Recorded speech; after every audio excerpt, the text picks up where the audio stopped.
This is a wonderful way to start off the IFG's programme for this year.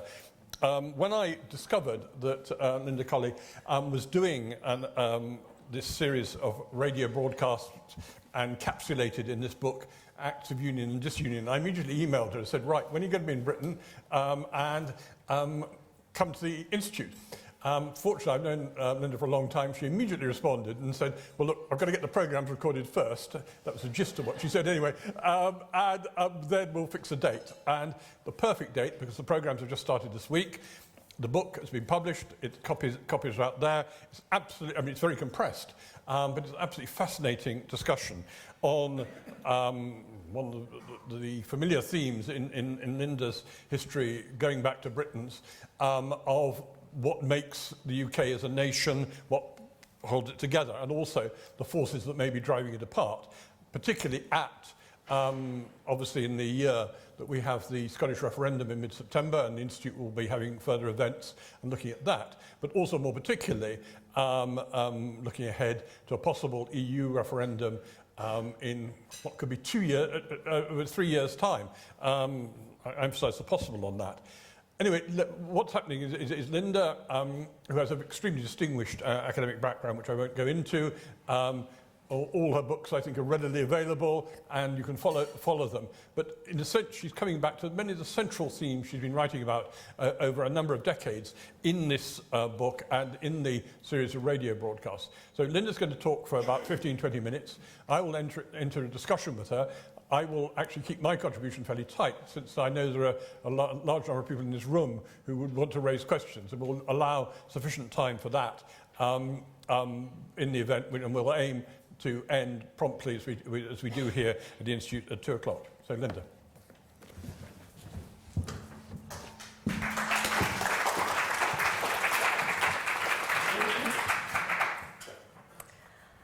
Hello. It's a very great pleasure and honour to be here at the Institute of Government again. Are you hearing me without ringing notes? Good. Thank you very much for coming to listen, and thank you, Peter, so much for inviting me to speak. As is the way with speakers, I'll start by telling you what you already know. I'm not a politician, I'm not a civil servant or a constitutional lawyer, I'm not a full-time political commentator or a think tank apparatchik. I don't have those modes of knowledge and expertise. I am instead an academic historian based mainly in the United States. And I wrote this book and the Radio 4 broadcasts on which it expands, in part out of a belief that as a historian, I could bring something rather more different and distinctive to the table.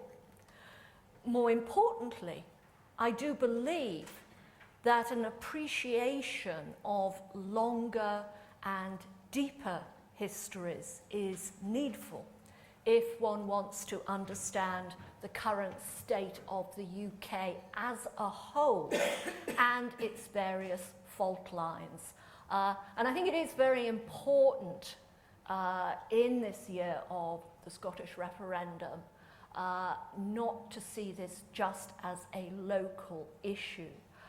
It is in part symptomatic of challenges within the UK as a whole, and it has to be approached that way, I believe. Now, it is, of course, the case that the exponentially rapid movement of capital, ideas, migrants, information across continents, what we tend to parcel together as globalization, is posing challenges to the traditional ordering and integrity of almost all states everywhere, and leading or assisting, I think, to a revival of different kinds of identity politics in many parts of the globe. But there are also, as well as these global trends in which the politics of the UK obviously has to be located, there are also more specific and historic factors involved. Let me just very briefly talk about some of them, and we can talk about more in the question and answer session. Like Spain or India or indeed China, the UK is a composite state. In other words, it's a compound of different countries and regions that were once separately ruled or at least quasi-autonomous. We talk about the Union, but there have been a succession of unions, all of which need attention. In 1536 and the early 1540s, you get the so-called Acts of Union between England and Wales, very much on England, or rather London's terms. In 1707, you get the Act of Union between England and Wales on the one hand and Scotland on the other, with the Edinburgh Parliament going for a long while, and Westminster becoming the common parliament for England, Wales, Scotland. And in 1800 to 1801, you get the negotiation of the last Act of Union in these islands, the Act of Union between Great Britain and Ireland, so as to form the United Kingdom of Great Britain and Ireland as it was then. This arrangement, of course, is modified by the Irish Revolution, which broke out in 1916 and went on till the early 1920s, and leads to the present situation, the United Kingdom of Great Britain and Northern Ireland. And I think it's one of the challenges in these islands that there are so many of these different names. And in my experience, many people don't know the difference between the UK and Great Britain. They've no idea. And that is perhaps part of the challenge. Now, it's worth noting that these shifts in territorial organisation all occurred in periods of war or at a time of fear of war. And this is common to many states. War acting as a cement, a force, driving people in some cases together. And that certainly happens in the main here. By contrast, during protracted periods of peace, you have often seen historically moves and initiatives to break the Union or to rearrange the Union in some way. So present issues need to be looked at in a much longer historical context and in the context of peace and war and how these are constantly interacting with these islands. Let me give you an obvious example, and I talked about this in The Guardian earlier this week. From about the 1860s, after 50 years of peace in Europe as far as the UK is concerned, you get growing pressure for home rule in Ireland, and increasingly too, by the 1880s, 1890s, in the early 20th century, the rise of a home rule all-round movement, which is actually quite important and is often forgotten. The home rule all-round movement, which had influential backers like the young Winston Churchill, for example, was in favour of separate parliaments for England, Wales, Scotland and Ireland. Winston Churchill indeed went further than this. He wanted England divided into several regions, each region with its own assembly or quasi-parliament. So devolution ideas, rearranging ideas for the UK are scarcely recent. They have been around for a long time. As I say, they're often associated with periods of protracted peace. You can indeed arguably view the increasing number of demands for some kind of breakup or reorganization of Britain, which have been evident since the 1970s, as again in part an outcrop of protracted peace. There was a sense, I think, in which the two world wars of the 20th century placed a premium both on national, in the sense of UK-wide union, and on the centralising power of London. Protracted peace since 1945, and especially since the 1970s, with the emergence of a truly post-war set of generations, has increasingly seen a questioning of both of these things, UK union and the centralised power of London.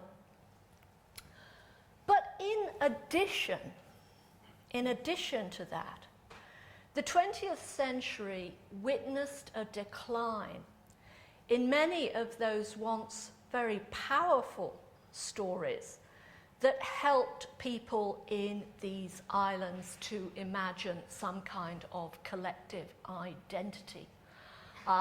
Protestantism, for example, was very important in the 17th, 18th, 19th, early 20th century, this sense of Great Britain as a Protestant Israel, unified by faith in contradistinction to a largely Catholic continental Europe.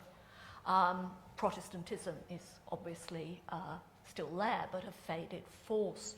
Cults of constitutional liberty. Of course, there's still commitment to constitutional liberty in many ways here, but this sense that Britain or the UK embodies constitutional liberty to a unique degree and is a beacon to the globe, those notions were once more powerful than they are now.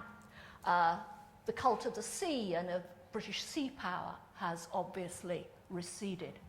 So, obviously, has empire as an emblem of what was seen as British greatness, and, of course, empire as a source of perks. It was very important to ambitious and restless people in England, Wales, Scotland, and Ireland to have the overseas empire. It gave all sorts of options for migration, new jobs, commerce, etc. But while the empire has obviously gone, some of the backwash of empire has remained. And this too, I believe, has contributed to some of the challenges the United Kingdom now faces. Almost by definition, rulers of empires have an ambivalent relationship with nationalism, because rulers of empires have to coordinate and bring together many different peoples.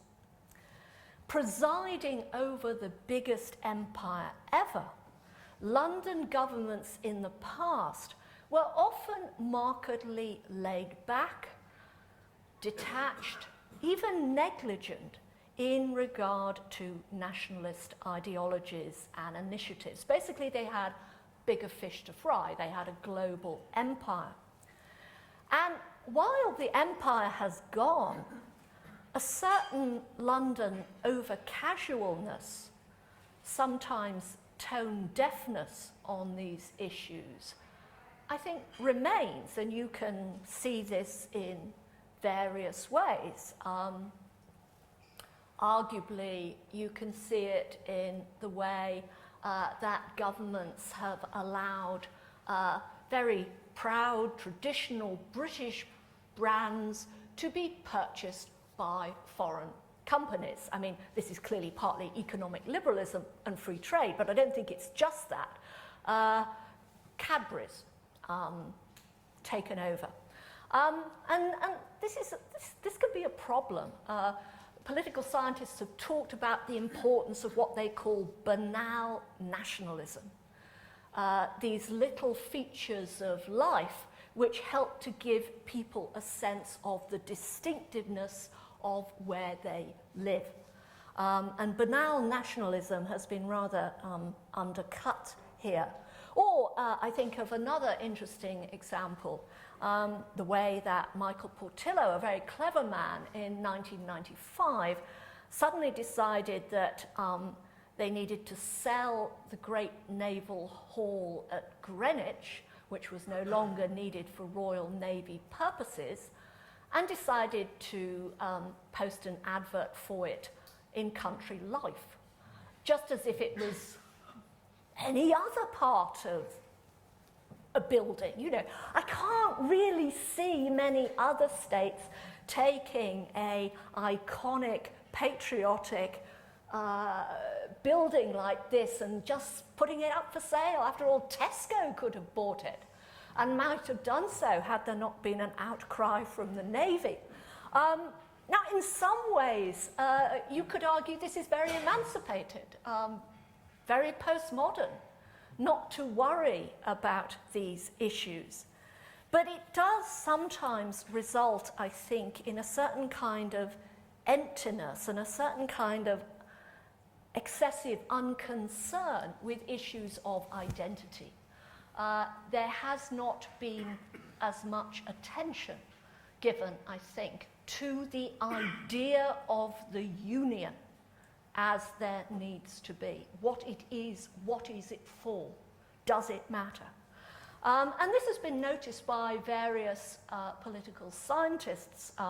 I think Rogers M. Smith, who's a brilliant commentator in his book Citizenship, Borders and Human Needs, which is very good, refers to the Crick Commission report of 2003, Life in the United Kingdom, which defines being British and what it means thus: as involving, quote, respecting the laws, the elected parliamentary and democratic political structures, traditional values of mutual tolerance, respect for equal rights and mutual concern, and that we give our allegiance to the state as commonly symbolized in the crown in return for protection. Now, there's absolutely nothing wrong with this, but actually it could have been used by Denmark or Holland or Sweden, any other monarchical parliamentary state. There's a lack of specificity here.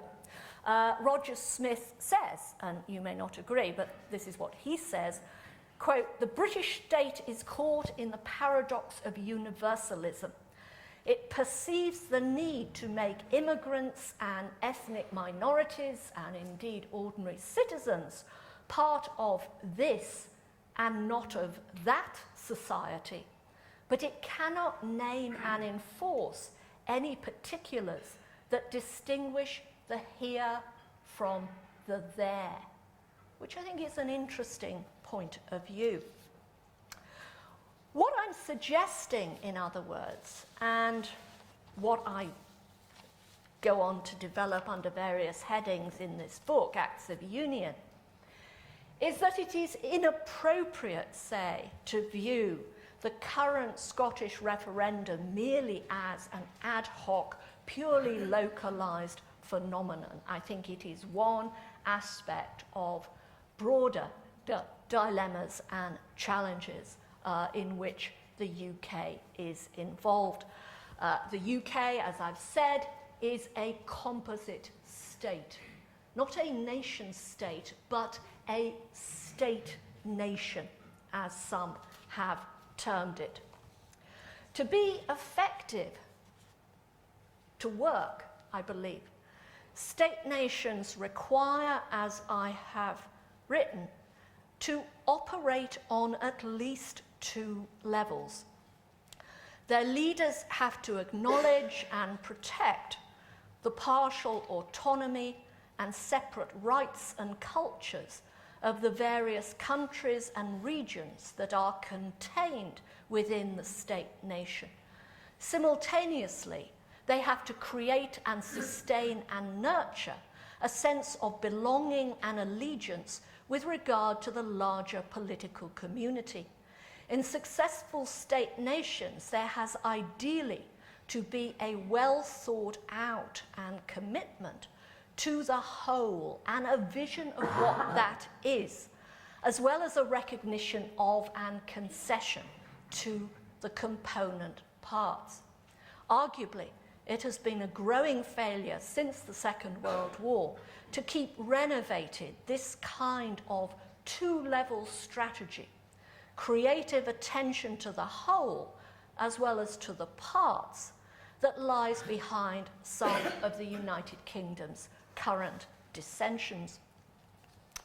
And that's why in the last chapter of this book, I threw off, that sounds over casual, I made a few suggestions about measures that may need to be thought of in the future.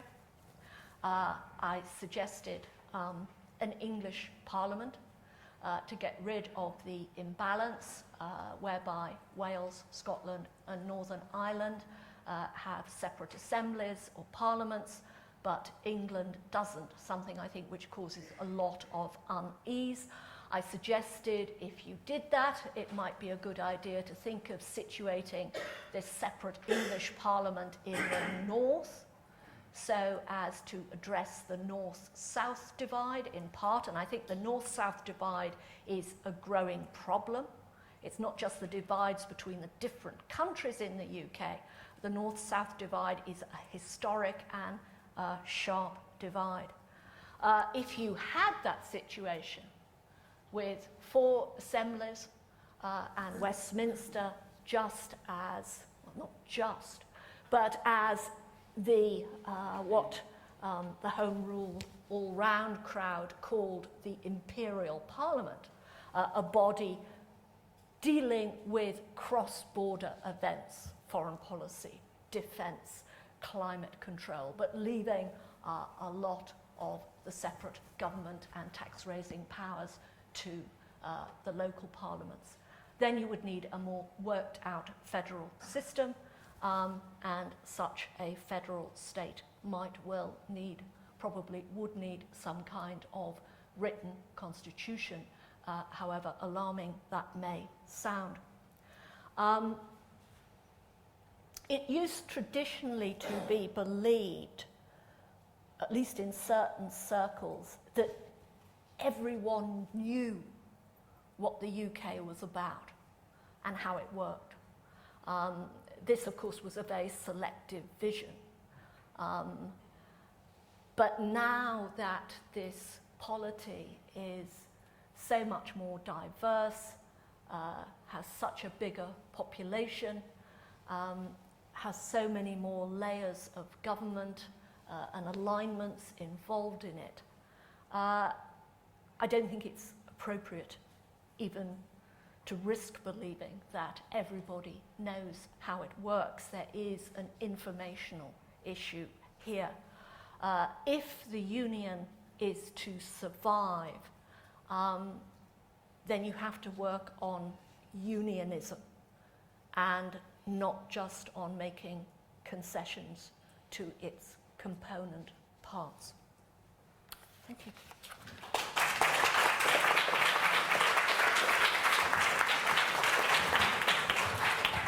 Thank you very much indeed, Linda. Your disclaimer at the beginning was, I felt, the least convincing part of your talk.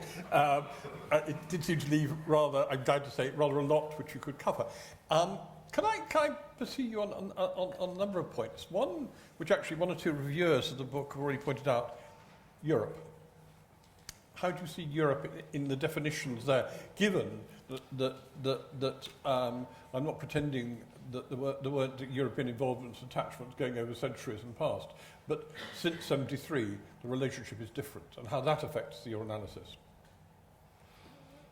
I think it affects it in all sorts of ways, and it certainly exemplifies how much change over time there has been. Even that phrase, Britain and Europe, which we have come to take for granted, perhaps, if you look at the Ngram computer program, you find that that phrase, Britain and Europe, really only becomes widespread from about the 1960s. I think it would have been axiomatic to most, all possibly, of the political class before that, that there was a sense in which Britain was part of Europe. So you talked about Britain and the continent, but you didn't talk about Britain and Europe as though somehow these could be divorced. And I think we need to watch the language in that respect. You could argue, and I throw it out as a possibility in the book, and I can only refer to it, that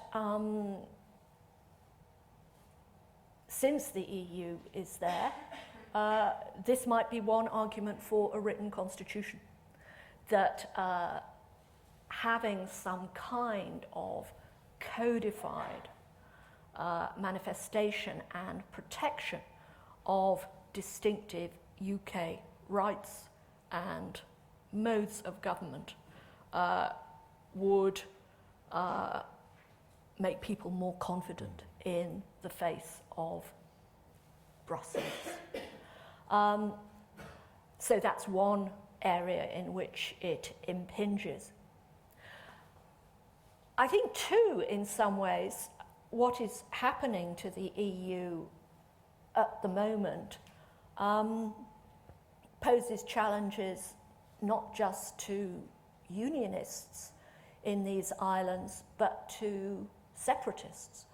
I mean, if Brussels really were the centre of a would-be empire in the way that some would maintain, arguably separatism wouldn't matter. I mean, we could all fragment. We could have an independent Yorkshire, an independent Cornwall, but they would all be securely. You might not think this is desirable. I wouldn't. But, conceivably you could have it. They could all be under a firm EU umbrella. But that umbrella is shaky in various ways, not least in its provisions for defence. And at the same time, we are having the United States increasingly unconcerned with the transatlantic alliance, perhaps. So, I suppose that that's one reason why you might say that the countries of the UK should still huddle together. It's also a reason, arguably, why the various European states should get their act together more. So I think that's a point. But I also think that it's hard to push the argument, and this has been pointed out by many commentators. It's not all that easy, and it's not all that right to push the argument that we're better together, but simultaneously to say that we don't need the EU. There are certain problems there that perhaps need to be worked out by people who know more about this than I do. You mentioned the distinction between North and South, and in the political sense, and you could argue also that's derived from the decline of manufacturing in the North and so on. But there's another aspect to it, which of course is the increasing preponderance of London, economically and every other way. How does that fit into your analysis? You could argue, some in the FT have argued, that London could obviously push a very feasible independence campaign. It could be a very successful, small, affluent state. And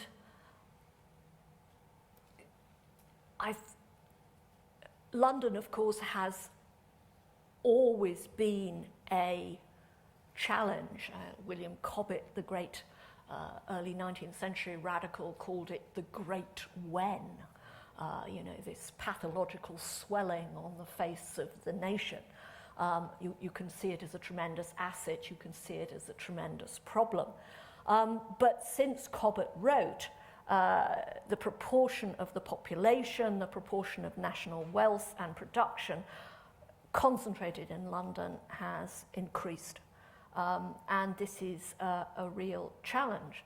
And I think that this is one reason why, if you had an English Parliament, which I do think you need to have, it would be very good to have it situated somewhere like Doncaster and Halifax.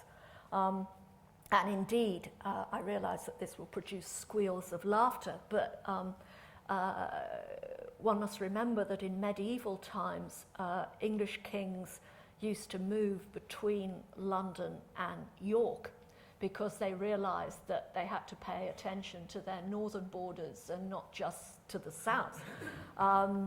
It might be some, you know, it might not be a bad thing sometimes for more agents of government to move outside wonderful interiors like this and the surrounding imperial statuary and go to somewhere like Halifax or Leeds or Doncaster or Sunderland or Newcastle or wherever. Because that balance is important. And I think, you know, an interesting prospect, if Scotland does secede, the North will again become border country. And that will create a very interesting new northern politics. Will northern local officials and local government politicos start saying, well, you know, we can cut a deal with Edinburgh. Why should we take this from London? We can pop over the border for this one. You know, there's all those sort of interesting possibilities. Absolutely. We'll see the Percys and the Ridleys rising to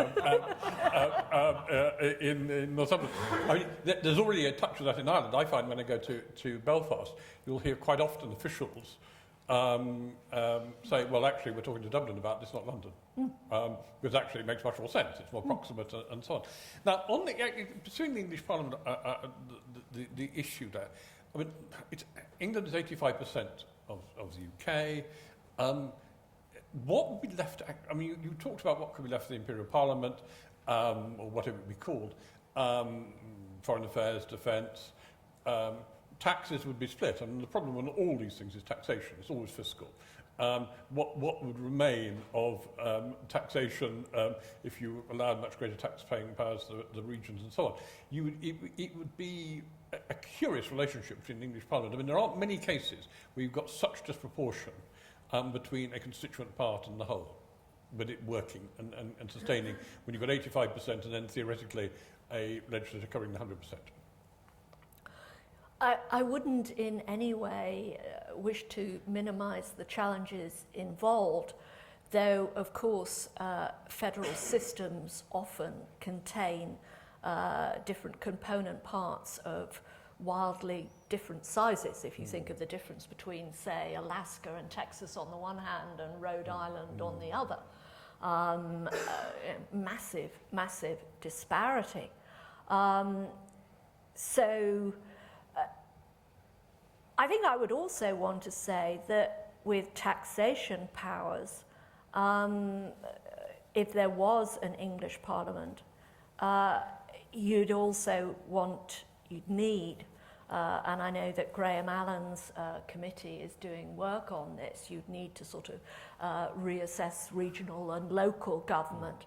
And you would, in part, in this case, be, as his committee's reports have made clear, you would in part be rolling back to the situation in the late 19th century, where if you look at local governments, if you think of Birmingham under the Chamberlains, how much taxation they were raising locally. I mean, a huge amount.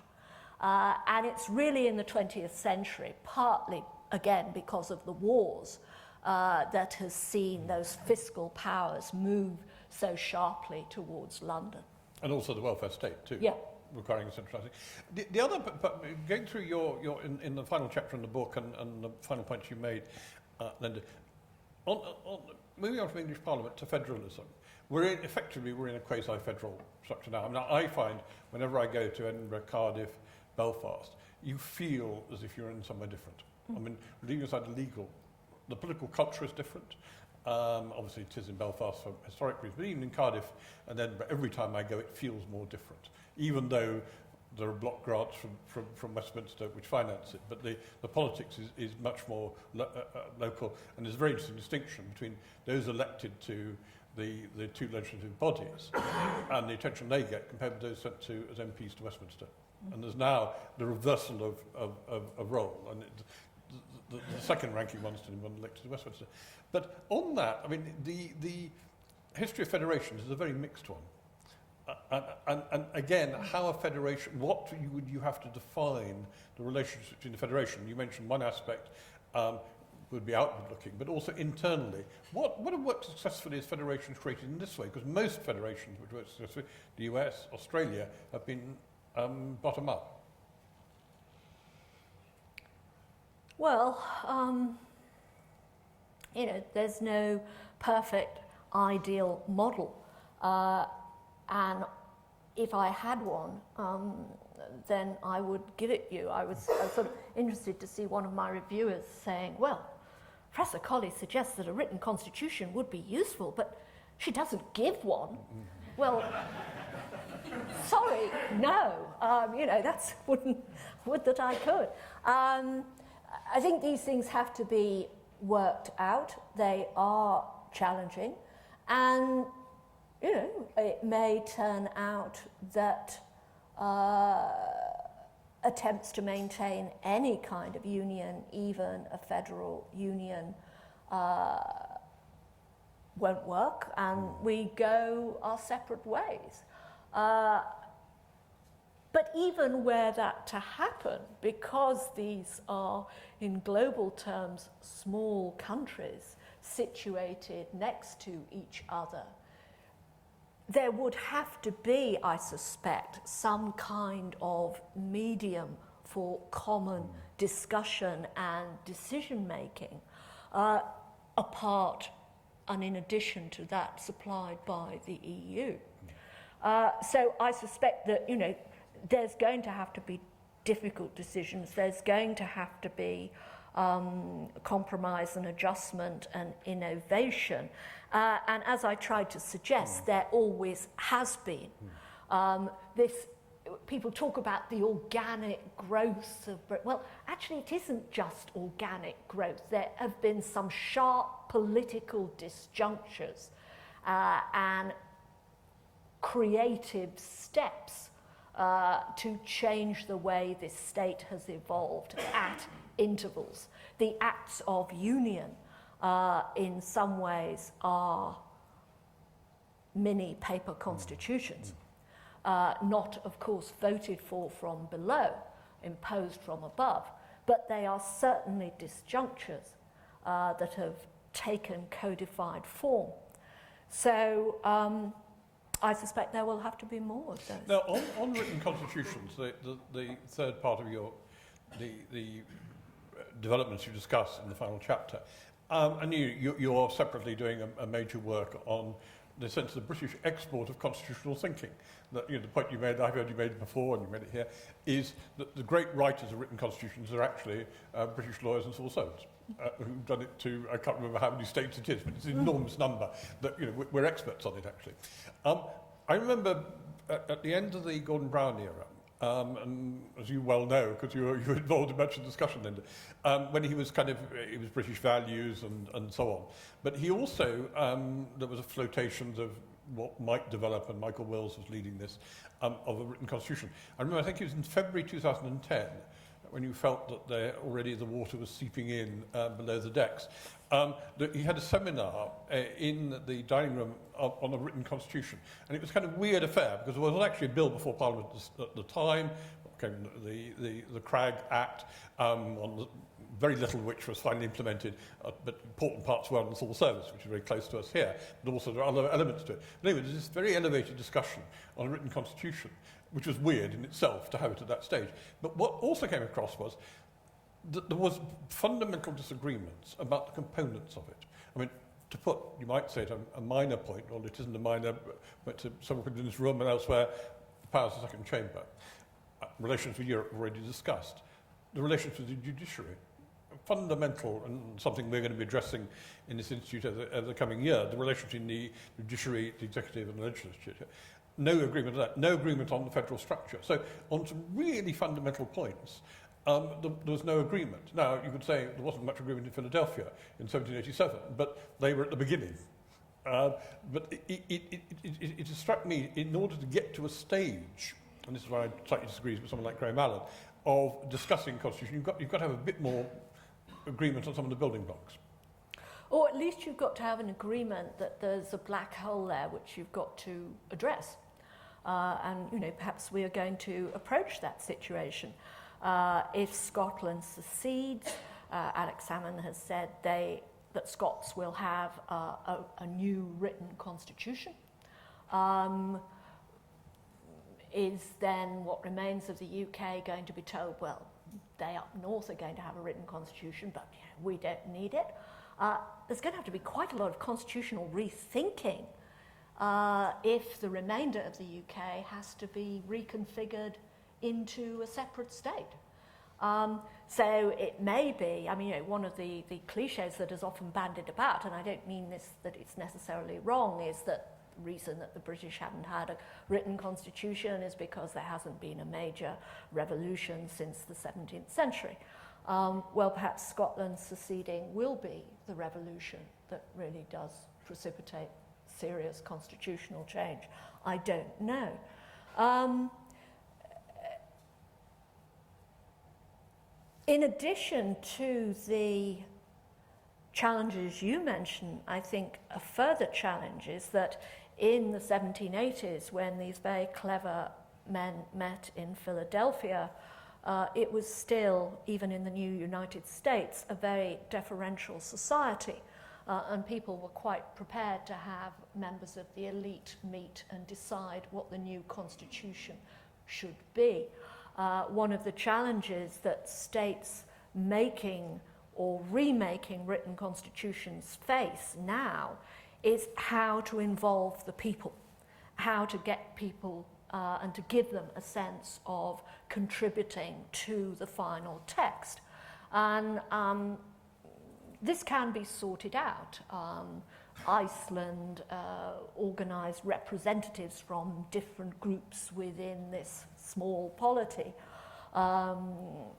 In South Africa, before the NC took over, one of the very clever things they did, I think, was to distribute a pamphlet to everybody saying, well, what is a written constitution? This is what it is. This is what it can do. These are the things that you might want to include, but perhaps you think that they shouldn't be included, in which case tell us. You can inform people as a way of mobilising the debate. And I suppose the final thing I would say is that at present, virtually every democracy on the face of the globe, and most states that are not democracies, have a written constitution. It beggars belief that somehow in these islands we can't do it. You know, hello. Particularly, as you say, you know, the state has drafted constitutions for so many others. Of course, it would be an act of will. Of course, it would be challenging. I'm not saying it is in any way a magic bullet. There is no Camelot. There is no perfect form of government. But I do think instead of constantly applying plasters to sore thumbs, saying, here's a little bit of local difficulty in Wales, here's a little bit of local difficulty in the north, another bit in Scotland, another bit of sticking plaster needed. We do need, it would be good to have some more positive and creative thought about what a 21st century union of sorts can be and how it should operate. And it's perhaps those sort of questions rather than navel gazing about what is Britishness and who are we and so forth, not I think terribly productive queries. Putting one's mind to the issue of, well, if this union is to survive, how do we get it to work better? How do we get people to think more positively and creatively about it? And that's what I would like to see happen. Thank you, Linda. Well, let me open it up to the floor. Also, anyone next door who wants to ask a question, please come to the door and they can ask the question. Right, I see a number of hands going up. Yeah. And there are mics around. And could you say who you are, too? Hi, I'm Jonathan Stevens. I'm a serving civil servant. I just wondered if you could elaborate on that last point, because you talked about politicians having neglected the building up of what is the union, and yet some of your own suggestions, in English Parliament, is about actually the constituent parts. The written constitution, arguably, is about removing a difference between the UK and the rest of the world. So, in what areas do you see a distinctive case to be made out for something that is distinctively the union in the UK? I think these are rather different issues, aren't they? Getting the union to work and to cohere more and to focus on the issue of British distinctiveness. You may, and I may have expressed myself inexactly, I often do, when I said that because of the imperial experience, London politicians sometimes forgot the domestic. Perhaps I should have phrased it that way. I'm not urging at all a tub-thumping revived nationalism. Indeed, I would go further than that and say that one of the reasons for recharging the union and devoting creative thought to it, if it is to survive, one of the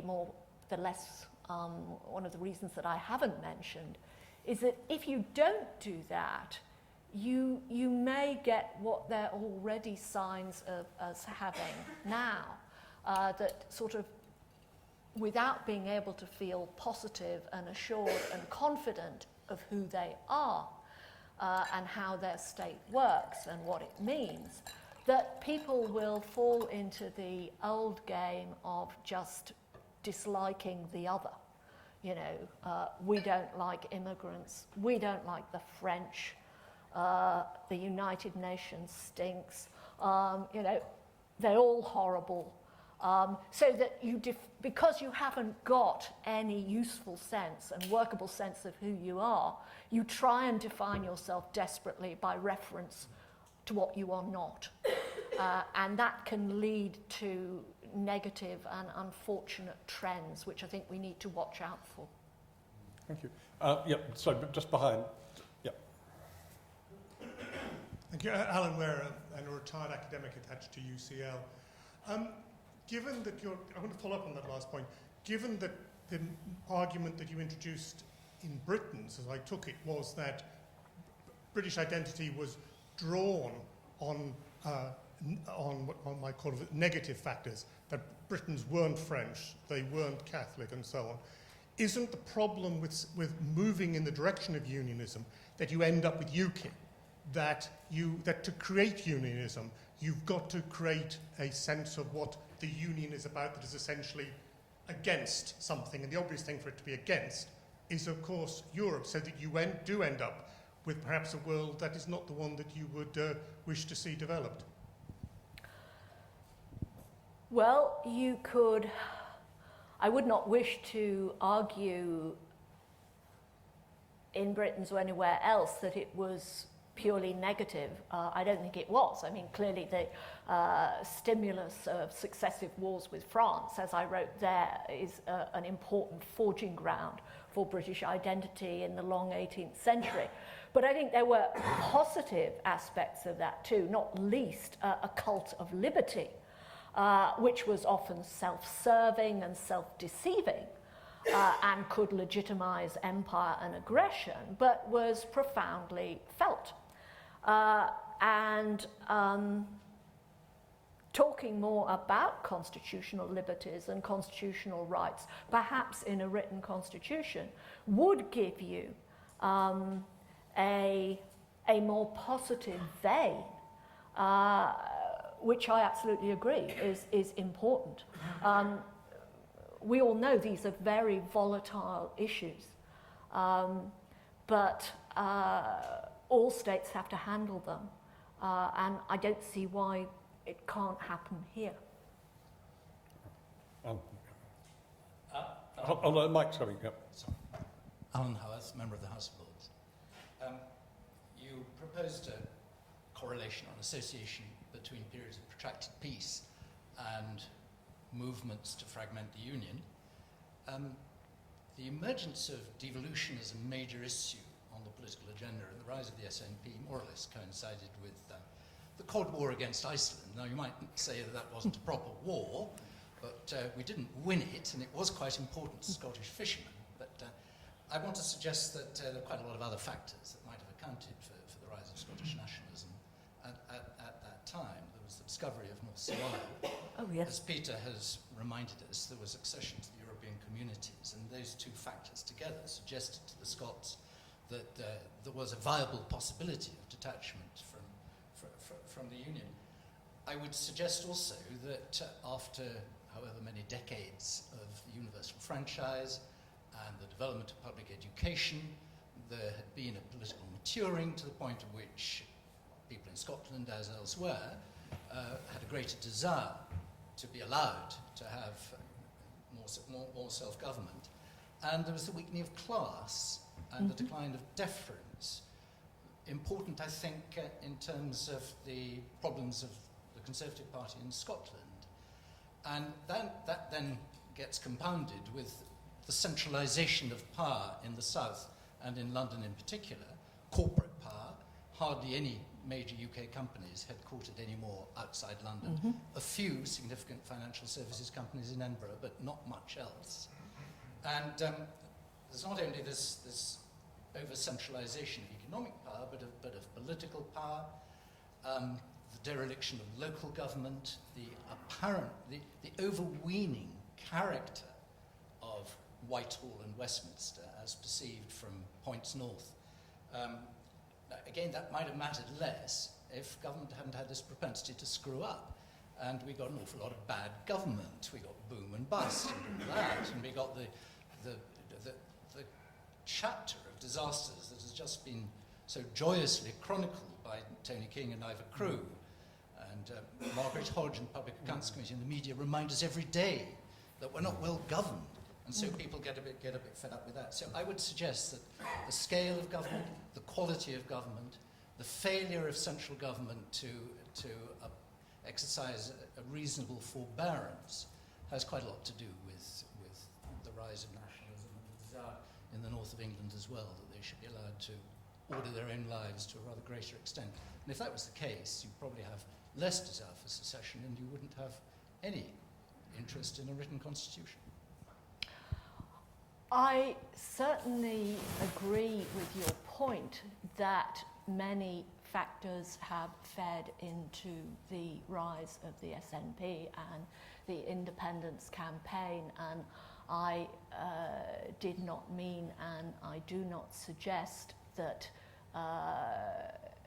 any kind of monocausal interpretation of that, absolutely and by no means. I would, however, want to argue that there are longer-term factors involved.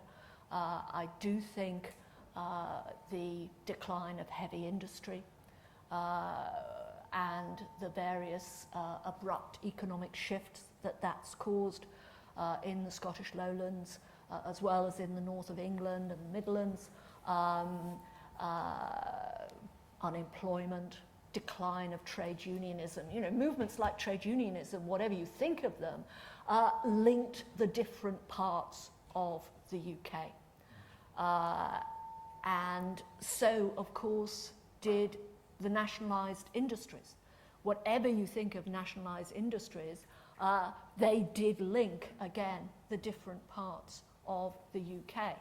And privatisation poses challenges in that respect. I mean, most visibly exemplified, perhaps, when Margaret Thatcher got very cross after privatising British Airways, that they stopped at that point having the Union Jack on the tail fins of the plane, and she got really angry about that. But I'm afraid, you know, they've obviously brought that back. But you know, running privatisation in tandem with banal nationalism, as it's called, can be quite challenging, and I don't think, you know, it took people some time to work that out. I think what's happening to the Conservative Party is, or has happened to the Conservative Party, is hugely interesting, and you will obviously know much more about this than I do, and I certainly didn't have the time to discuss it and wouldn't have wanted to discuss it on the BBC. One of the challenges of doing this set of programmes was that I had to endeavour to be at once interesting but seemingly not partisan, or, you know, that was sort of quite a delicate tightrope to walk. But is the Conservative Party cause or effect, or both, with the Conservative reach beginning to weaken palpably in parts of the north of England and not just in Scotland, is the fact that, and The Economist pointed this out last year, it's very, very different if you look at the electoral map in, say, 1951. Half of the Conservatives' 10 strongest seats were in the English north.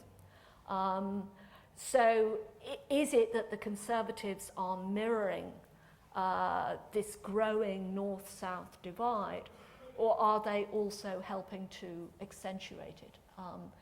It's an interesting issue which I'm not qualified to debate, but I think it's part of the spectrum of changes that we're living through at the moment.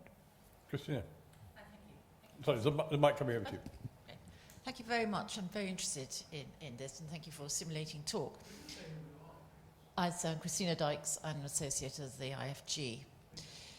I'm interested in two things. I was actually in Scotland with Alex Salmond during his formative years. And although I would never offer myself as a specialist on the subject, my impression at the time was he was building his politics on perceived slights of the past. The very much centre-left, brought by the oil, and England was raping Scotland with the oil, and that it was essentially an emotive appeal based on past injustices. So what I'm interested in is how can we meet this? Because emotional appeals are quite difficult to meet. I suspect that, well, the English Constitution, I think, is wrapped up in the government's proposals for the Bill of Rights, which is proving very problematic and difficult to do. But also, I suspect in the book you probably use this, I think the royal family could be better employed, although I wouldn't like to say where that would lead them. It puts them certainly in a very difficult position. But I think my question to you is, yes, there are an awful lot of practical things that we can do, but how are we going to actually address this emotional appeal that Alex Salmond is able to articulate so well, not least having the poll on the day of Bannockburn? Well, wouldn't it be nice if I knew the answer to that? I could sell it. As everybody knows, he's a wonderfully clever and adroit politician. But it's also interesting, of course, that I would say this. He has studied history. He knows how to use historical references. He does try to appeal to the gut and to the imagination, as well as to voters' pockets. I don't see why we have to give up the game, or those who support the union have to give up the game. It's not clear to me that the union is just a question of prudence. And that's why, again, I come back to the need, if you want to keep the union afloat in some form, for some imaginative and creative work, precisely so that you don't just say, well, think about your taxes, or have to do with, possibly right, but not somewhat flabby invocations like better together. Well, it sounds like marriage guidance. Better together, how together? And together for what? How about spelling that out more in more imaginative ways? I'm not yet convinced that it can't be done. Of course, Salmon has had a head start, and of course he's very good. But I don't see that he needs to be the only player in town in this respect. I totally agree. Can I say also, I did history with him. He wasn't that good, because he never really applied it. The hidden parts of your past, Christina. Andrew. Thank you. Andrew Kahn, a trustee here at the Institute. A comment and a question. The comment is, of your various prescriptions for actions that could be taken to make the union more vibrant and to get rid of London's predominance, quite a lot of them have been tried and haven't taken. So, for example, Gordon Brown had cabinet meetings in various provincial cities, but it never really took off, and there were ministers for each individual regions, and somehow they didn't take off. And of course, the British people were offered local mayors and local assemblies and voted against them largely. So just somehow or other that wasn't presented politically in a way which was attractive. But my question is, does size matter? I mean, I'm struck that the countries we know of where there are strong arguments for splitting up tend to be sort of medium-sized countries, the Spain, Britain, Turkey.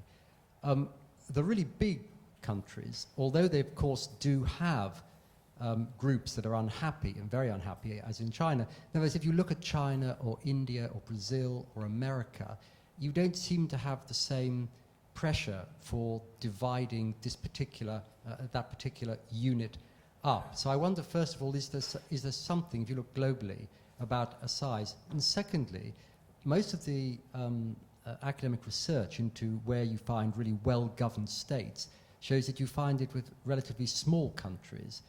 Do you think that has had an impact? And is it something which people take into account, the idea that the countries which are best governed are countries like Sweden or Norway or New Zealand or the Netherlands, which are actually a bit smaller than we are?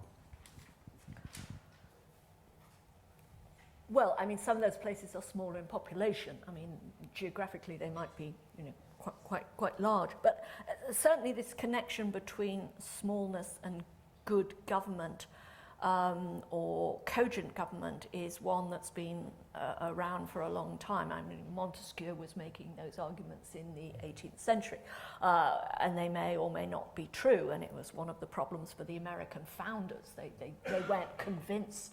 They had to convince themselves that they could create a big republic, and it was difficult because they'd all read Montesquieu and thought that it might not be possible. I think the issue, it may not be the size of countries so much as the perceived success of the country involved. It helps usually a territory to cohere if it seems to be on a winning streak. I don't think there's any, it gives it a narrative, a cheering narrative, which probably helps win over its citizens. The United States has obviously had a winning narrative for a long time. That may be beginning to end. It's interesting that there has been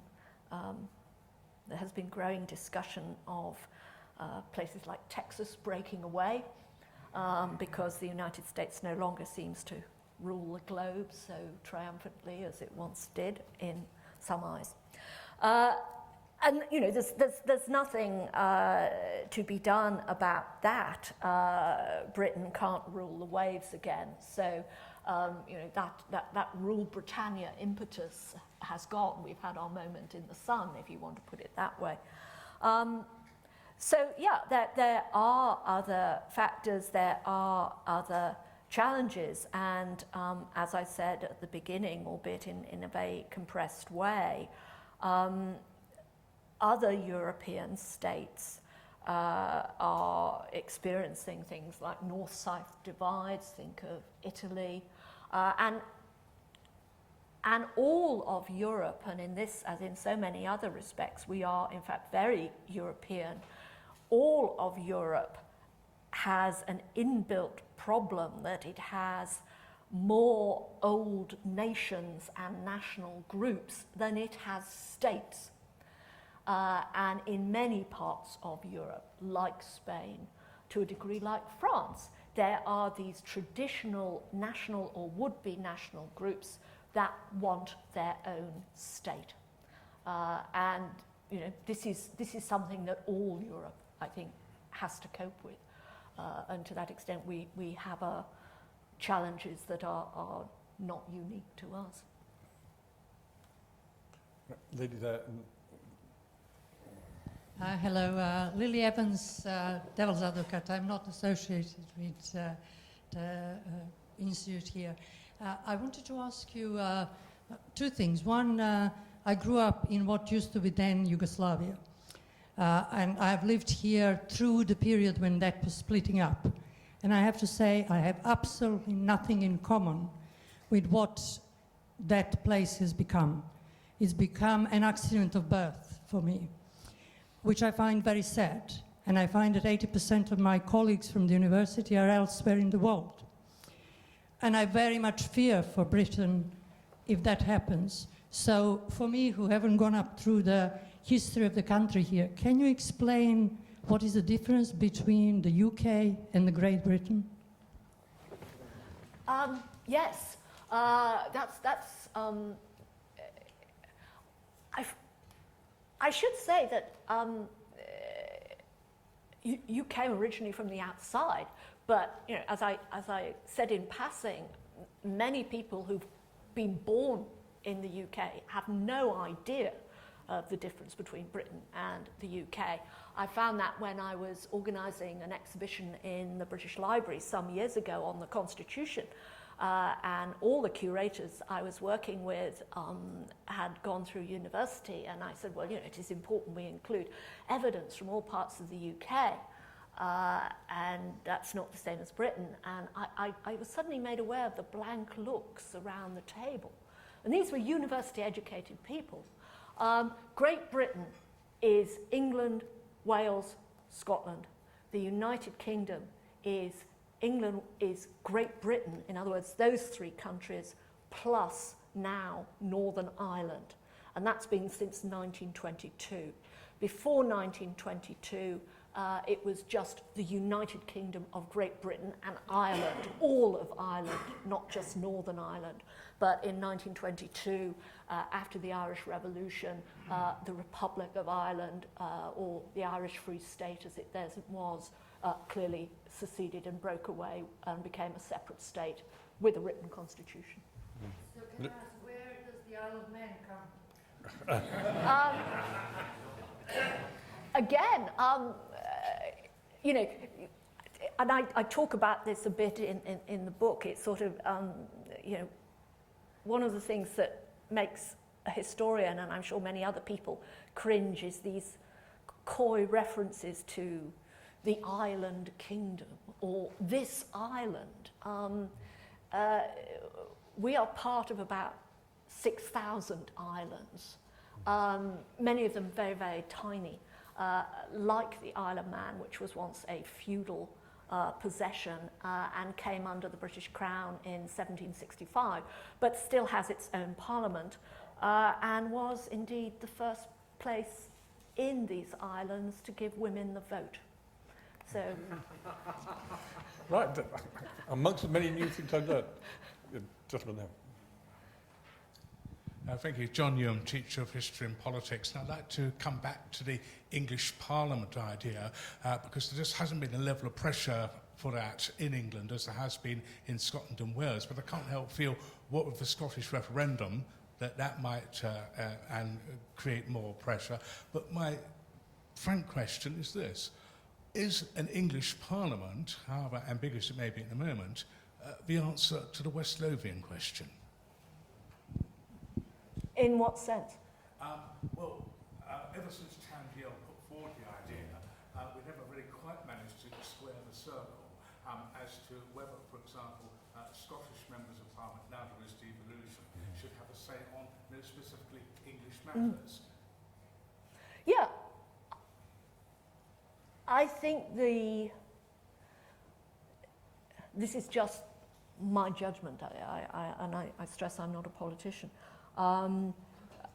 My sense was that the devolution measures of the 1990s were probably inevitable, but manifestly incomplete. And